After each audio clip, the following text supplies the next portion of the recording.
Hiya, I thought I'd give you a behind the scenes look at the tank game that I showed you in my last video. So Tank Attacks, basically it's made up of about 9 different arenas at the moment, all that basically have 4 tanks in them.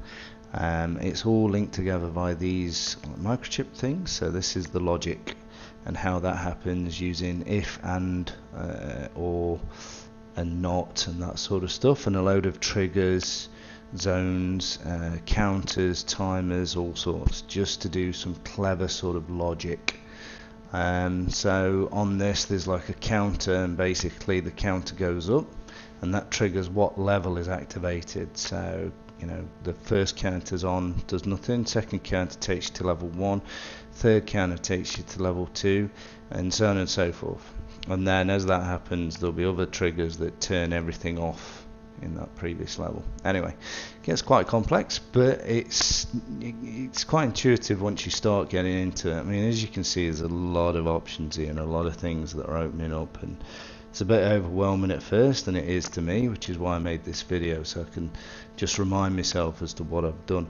But here's the actual level itself. Now I put a roof on because that stops the balls from bouncing out. Sometimes the balls bounce a bit funny because the physics is a bit dodgy sometimes. So that's another little trick, and it's invisible roof as well.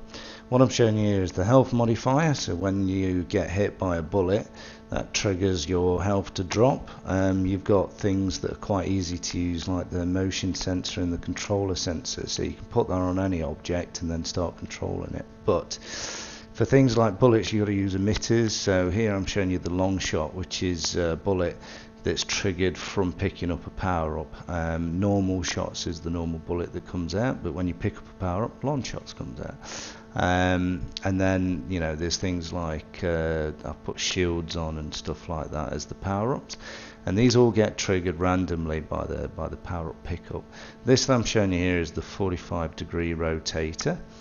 So that allows the tank to lock on at 45-degree angles as you turn the analog stick, rather than just doing like a complete smooth rotation. It's kind of like it sort of edges to 45 degrees.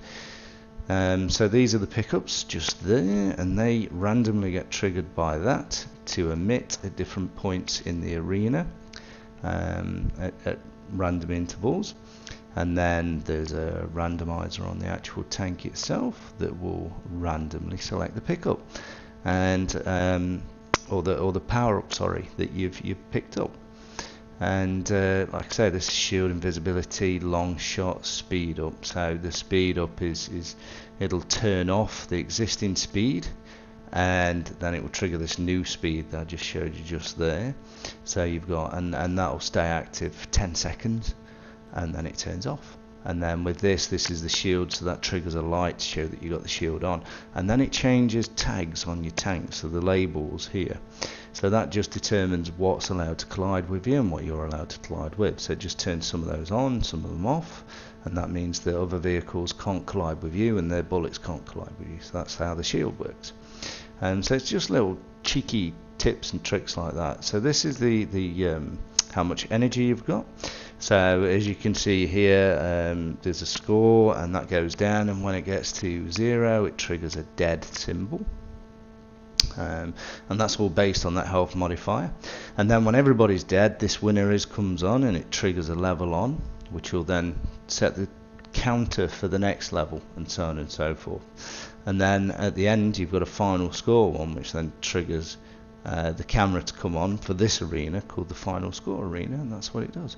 And what I've done is I've niftily created a blank level, so it's got everything in there, and all you have to do is put it in, ungroup it, and then you can start messing with it, creating the actual layout, and it's pretty much done for you, and it should flow on and on and on. Anyway, so that's it. There'll be more from me when Dreams comes out, but I hope you've enjoyed this, as complex as it is. But thanks for watching. Alright, bye bye.